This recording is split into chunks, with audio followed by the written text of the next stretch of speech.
From headlines to heartbeats, this is More Than News with Kris Moore. Buckle up for a journey beyond the surface, where we uncover the real stories shaping our world. Hey there, it's Kris Moore with More Than News podcast. Thank you for joining us. Starting a new year, and we're about to have a new president. But what happens to some of the things that happened while he was president, and especially during January the 6th? Things are really happening, and I know someone. We all need to know Jenny. This is Jenny Cud McComb, and she is actually a J6er from Midland, now living in Fredericksburg, started her own bed and breakfast, but more importantly, she is still helping J6ers. And I really want to talk to her about her story, what happened, and where she's at now. Jenny, hi. Hi, Kris. I'm so glad to see you again. It is so good to see you too, girl. Okay. All right. I don't even know where to start. First off, tell them a little bit about yourself and how you are continuing to help folks that were involved January 6th, J6ers, with your road homes. Absolutely. So I am a January 6th defendant. I've been involved in politics my entire life. I actually went to my very first protest when I was 5 years old in Lubbock, Texas. So I like to say that protesting is one of my spiritual gifts. And so, of course, I showed up in Washington, D.C. on January 6th to protest a stolen election and redress the government for my grievances, which is listed in the Constitution. And that was a wild day. I remember, of course, I was still on the air then, and I remember watching you on Facebook. You would Facebook Live various things that were going on. So here we actually kind of got to see the behind the scenes because of you. But then the government got involved and it went south in a hurry. Explain that. Yes, ma'am. So I was ultimately charged with 4 misdemeanors and a felony. I was arrested 1 week after the Capitol. So just celebrated my 4-year anniversary of being arrested today, actually. Come to find out I was number 68 to be arrested. So right now there are about 1,600 people that have been arrested. And I ultimately took a plea deal for trespassing, which is a misdemeanor, and the other charges were dropped. And then I was sentenced to 2 months federal probation and a $5,000 fine. And the judge said that the reason why the fine was $5,000 instead of the standard $1,000 is because my words hurt people. Isn't that ridiculous? Oh my goodness. The whole situation was ridiculous. I mean, we can go back and talk about the actual day itself. I mean, you were there. You saw what actually happened, where there wasn't any, quote, violence per se, except by the folks that were like guards and so forth. Can you kind of walk us through that? Yes, ma'am. So January 6th was the most beautiful patriotic thing that I have ever been a part of. There were anywhere between 1 to 3 million people that showed up that day. And I think the official number they finally settled on was 1.7 million people. Now, I don't know why of that 1.7 million people, only 1,600 of us have been arrested. The only thing I can figure is that this was part of God's plan for our lives and not for the other people. I personally never saw any violence that day or destruction of property by any of the protesters. I only saw violence from police officers towards protesters. And, thankfully here 4 years later, a lot more information has come out and videos and different things like that showing that it was a peaceful crowd until all of a sudden they started shooting into the crowd and firing off concussion grenades and tear gas and flashbangs and all of that. And so, of course, that easily was going to agitate a very large crowd. And then things kind of took off from there. But I walked through the West Terrace door, which was opened by police officers, and they were motioning people inside, which is called entrapment. And then that door went up to the Capitol Rotunda. I joined a prayer circle as soon as I got in there, and then wandered between the velvet ropes throughout the Capitol. I was inside for about 19 minutes. And I was in the hallway above where Ashley Babbitt was murdered by Capitol Police Officer Lieutenant Michael Byrd. And people were coming out with blood on their hands saying they killed a girl. And that's when I thought it's probably time for me to exit the Capitol. And so I went out the east side, past police officers, through an open door, just like I'd come in. And really had no idea the magnitude of January 6th and what it would become, and how the media would portray it until a couple days later, honestly. Because for me, it was beautiful and patriotic. How did they get your name? So was it facial recognition, or did somebody say, I know her, that's Jenny? How did they get your name? How did they find you? How did you get to be number 68?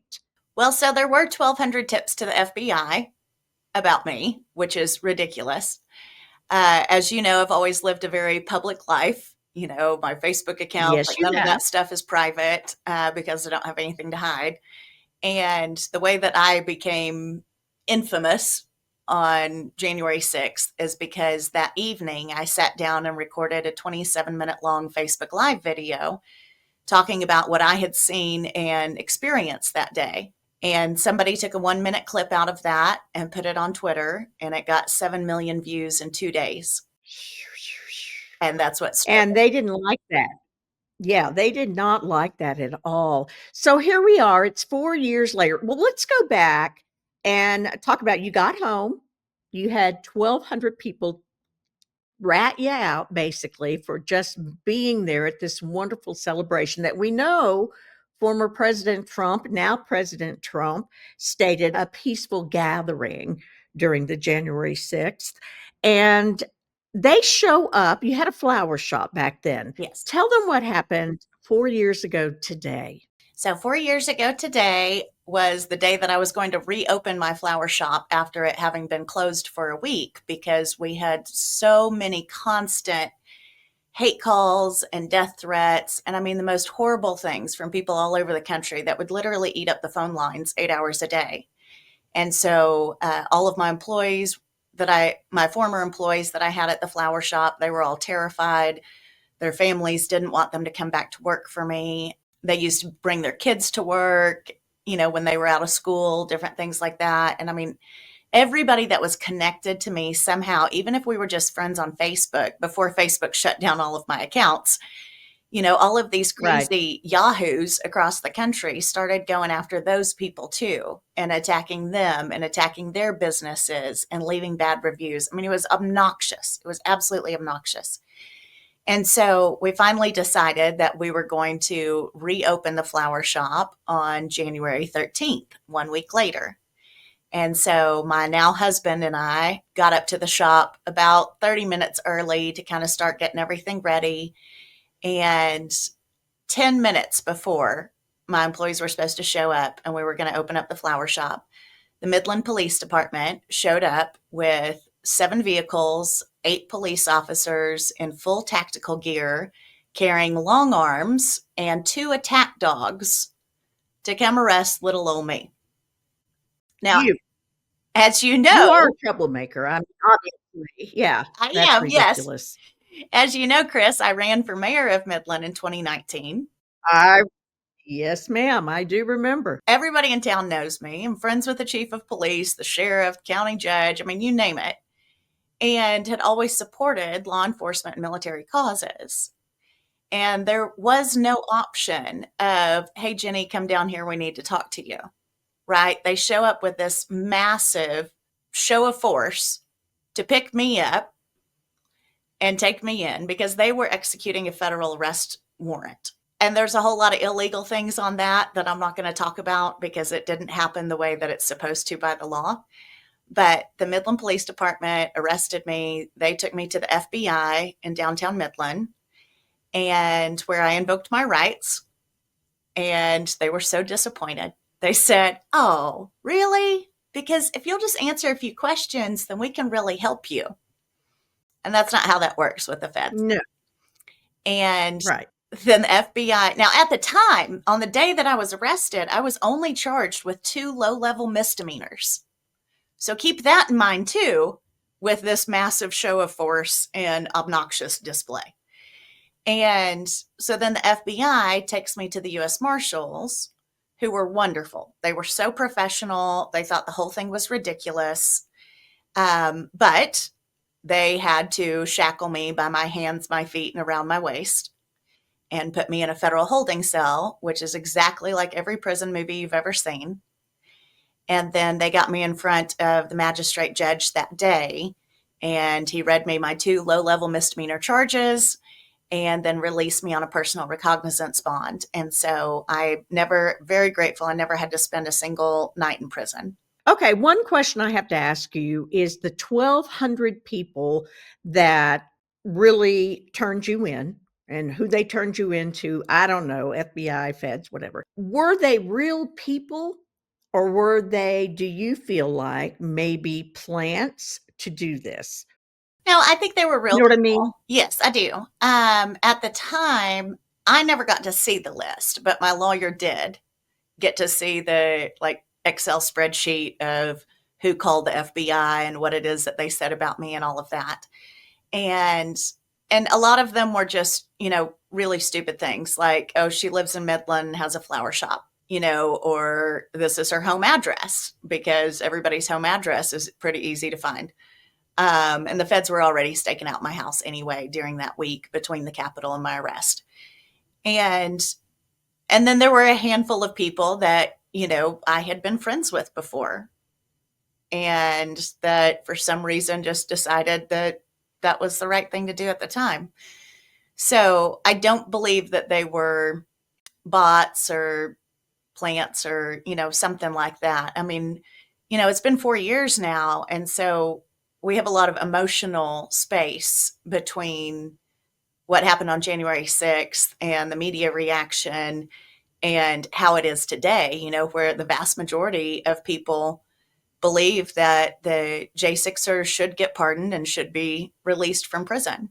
But that day, Absolutely. it was those first couple months, that first year, it was awful. It was awful because of what legacy media had done to constantly show the same 4 violent clips over and over, which is the same clips that they show today. It's always the exact same clips. And what Nancy Pelosi and everybody else had said about that it was the greatest threat to democracy since 9/11 or Pearl Harbor, which is amazingly disrespectful to the people that died in 9/11 and Pearl Harbor.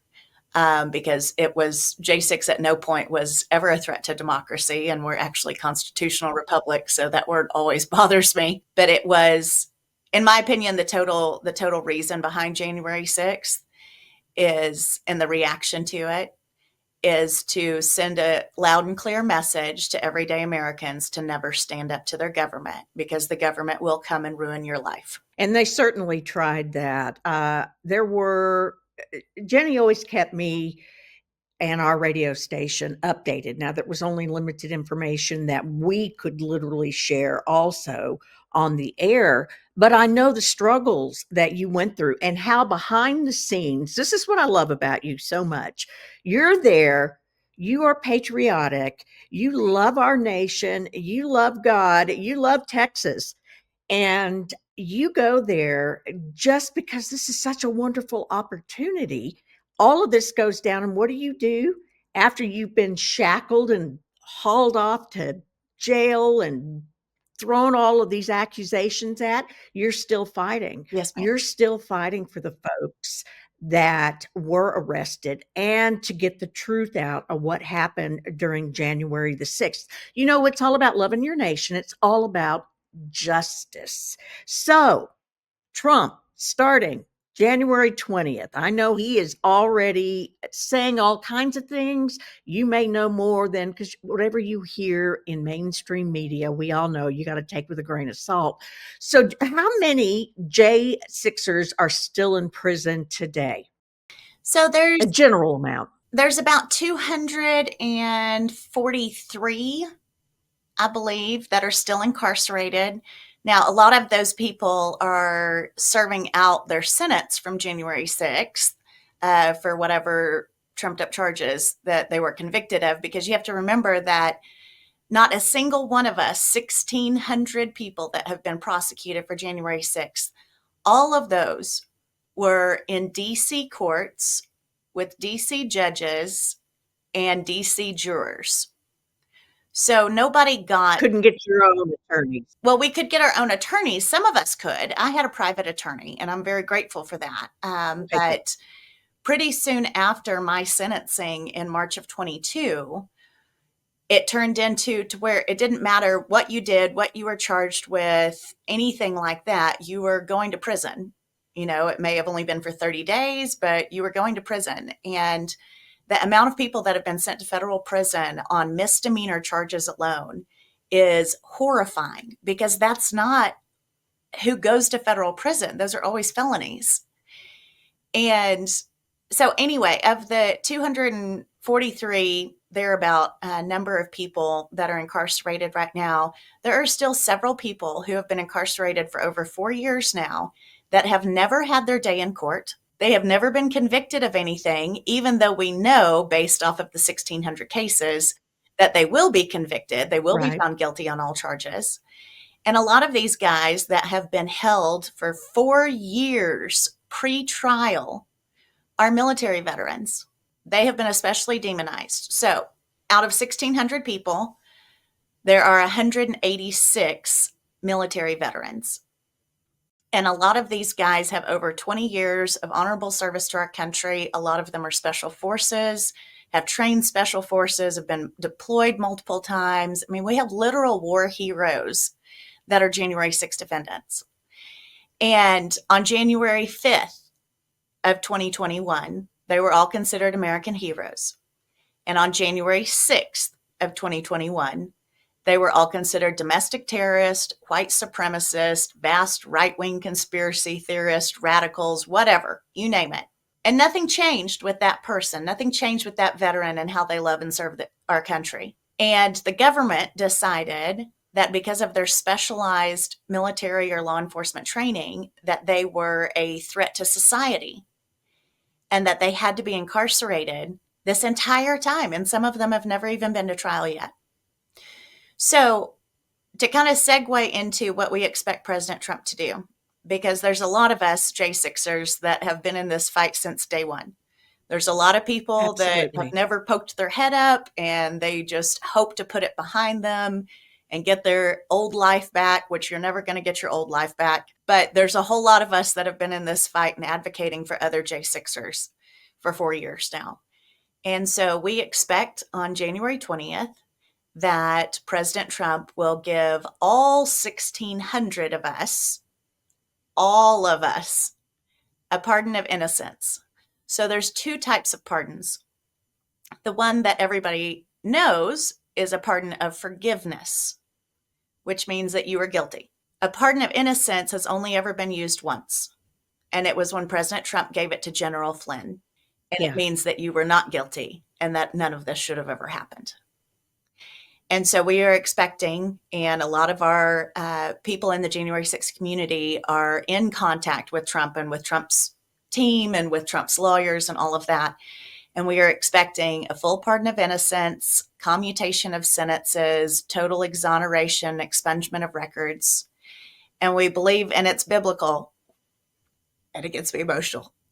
We believe that the prison doors are going to fling open and that our people are finally going to be free. Well, you are a blessing. You have always been a blessing. You do so much. I remember during all of this, you've been trying to raise money for and assist with these folks that are still, these J6ers that are still locked up. I know there was a book written with letters from these J6ers that was sold for money to help with their legal and their families and so forth. So you have been just a fighter and just a blessing for everybody. So first off, thank you for what you've done. But second, Tell them about what you're doing for the J6ers. They're on your property.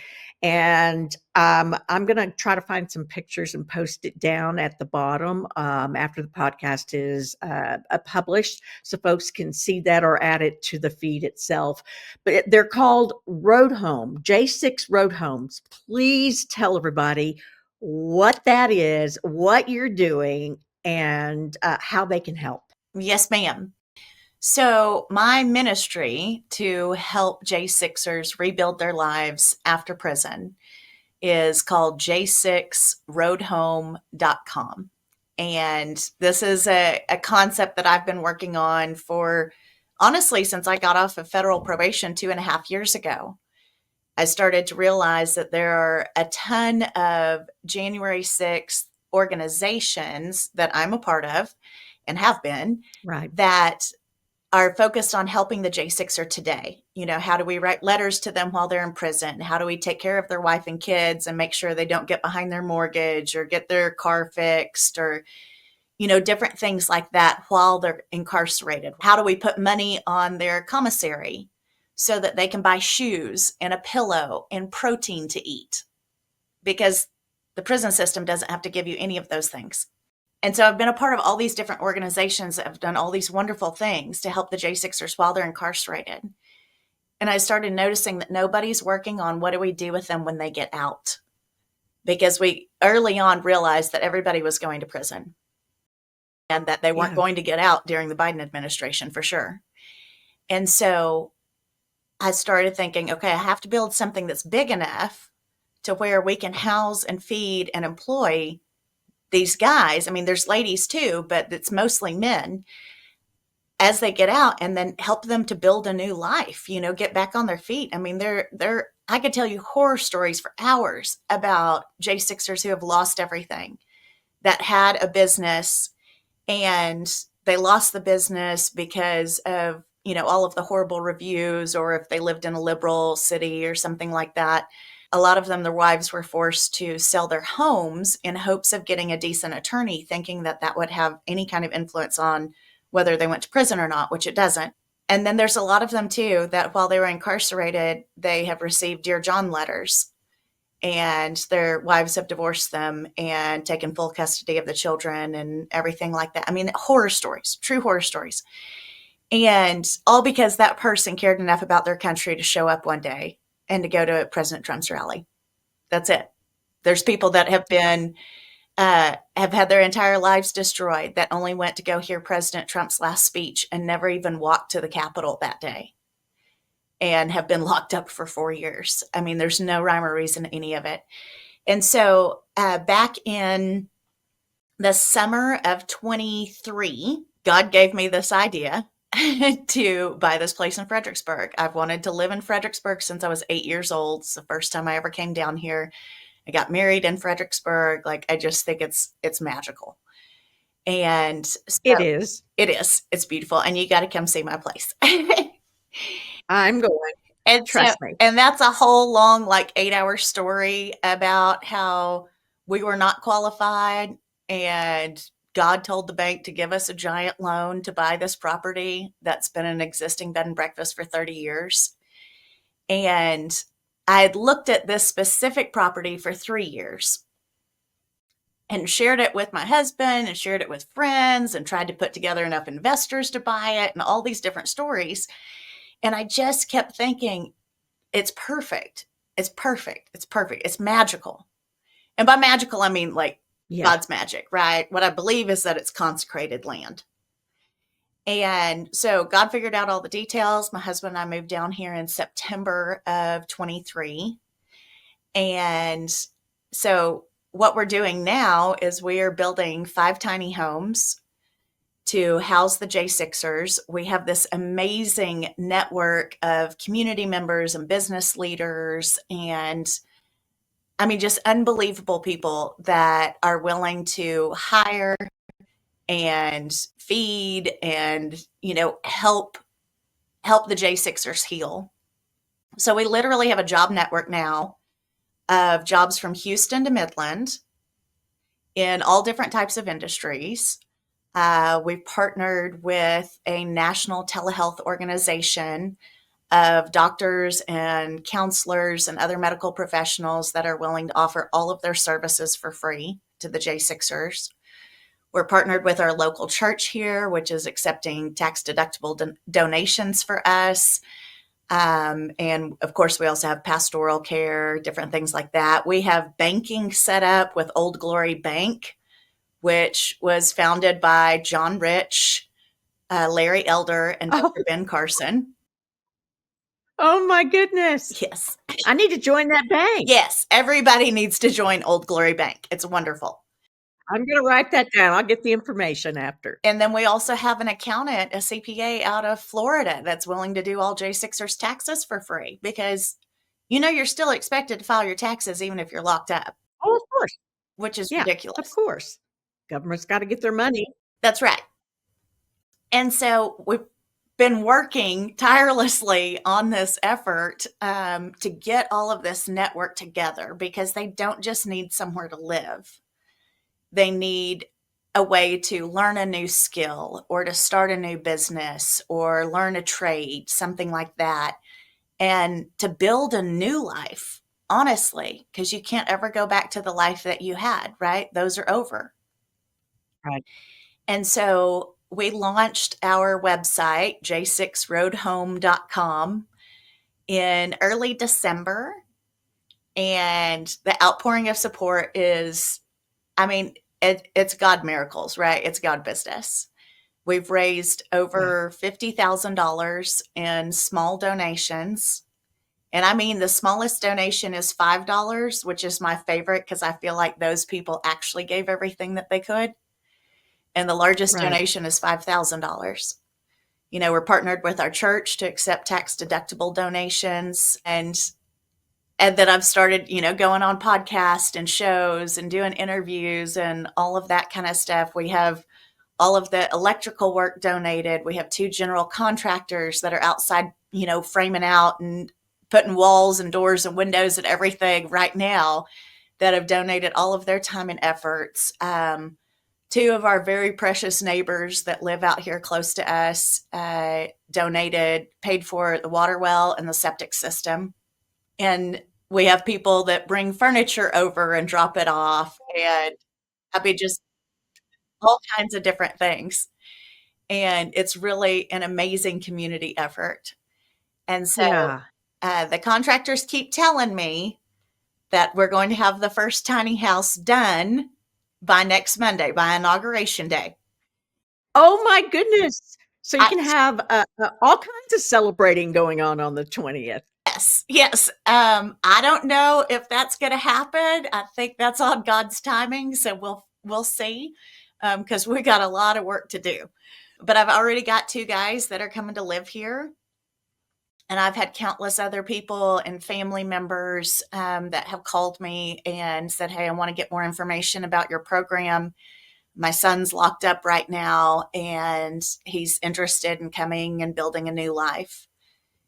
So I know that we're going to be full. Yeah. We expect, like I said, for the prison doors to fly open on January 20th. And so we have blocked off the rooms in our B&B to where if I have a whole bunch of J6ers that are fresh out of prison and in transition to try to get back home or have somewhere to go or whatever, they can stay with us for a couple days and I'll cook them a steak dinner and all of that. And then we're going to, I feel confident that we're going to have all 5 tiny homes full. So. Oh, yeah. I don't know how you're going to narrow it down because they're all, and what a safe place that is, and if you've been locked up for 4 years, I can't even imagine what their mental state is. It's going to be, I know they're all strong men and women, obviously, but that transition is going to be different. So a safe place like that is going to mean everything to them and their family. Yes. And one of the really cool things is our 2 general contractors, Edwin and Brandon, that are donating all of their time and efforts and literally putting these houses up. Both of them have been in prison before for multiple years. And both of them are clean and sober now. And And they understand. they understand and they feel very strongly about doing this because somebody gave them a second chance. I don't think that anybody's entire life and future should be dictated off of what they did one day. And I I believe that agree. about everybody. Yeah, God forgives, and we should too. So I love that. I love that they have stepped up and are assisting because folks help them. That's amazing. And it's amazing that you have put all of this together. Do you ever get tired? You are going all the time. I am exhausted constantly. Yes. But God And provides. she has baby goats. I do. So I know the goats keep you busy too, and they are adorable. That's probably one of my favorite things. Yes, I love keeping up with the J6ers and everything that you're doing, but I love looking at your property and all that you've done with all the different animals. And it's just so peaceful and wonderful there. It is a blessing. How do people help? How can they help? So if they go to j6roadhome.com, then you can find all the information on there. We have a Give, Send, Go campaign where you can donate directly. If you're interested in making a larger tax deductible donation, then please contact me through the website and I can get that information to you. Wonderful. We also have a tab for ways to get involved. So if you have a professional service that you're willing to donate, like being a licensed professional counselor or a doctor or a dentist or tax advisor, I mean, you name it, any kind of professional service, you can contact me through that. Also, if you have an RV that you would like to donate, then please let me know. Because you can park it out there.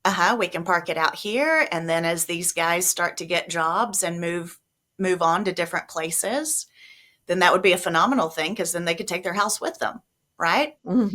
There's so many different ways to get involved. If you want to volunteer, if you want to come out here sometime and help them, if you're willing to hire them, if you have a job and are willing to hire them, I tell you what, I'm about to be reaching out to some of my Midland contacts in the oil field and asking They're them to always hire these looking for guys. somebody. Yes. Yeah, no, there is always help needed here in the Permian Basin. So what a great opportunity that would be for them also.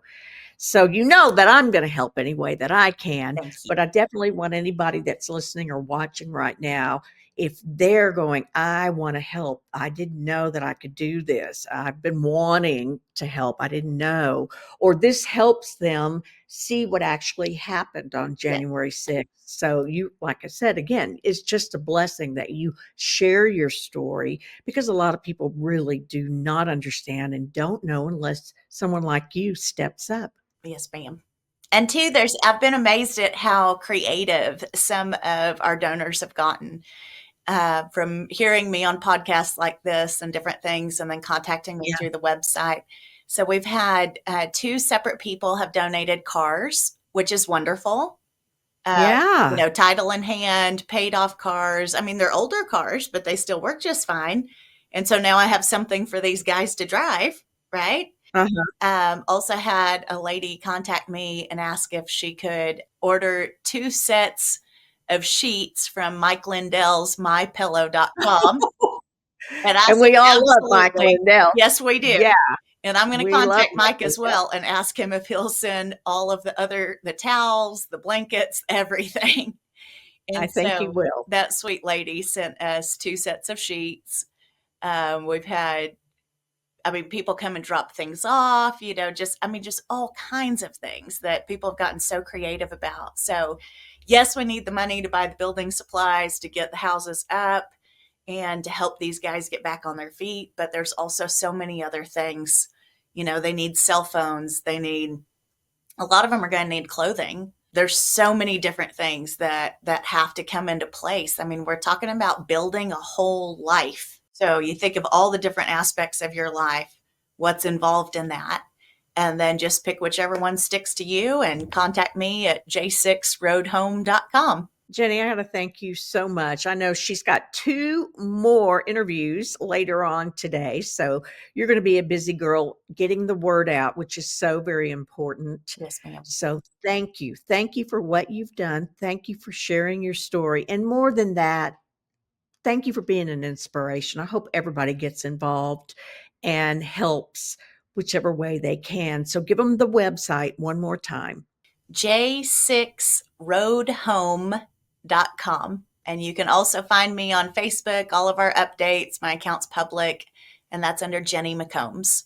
And if you're in the area, check out her bed and breakfast. It is gorgeous out in the hill country. If you're not familiar with Texas, Fredericksburg, it's out in the hill country. There's a lot of wineries out in that area. And like I said, she's got baby goats and chickens, and she's a really good cook. So there you go. That's right.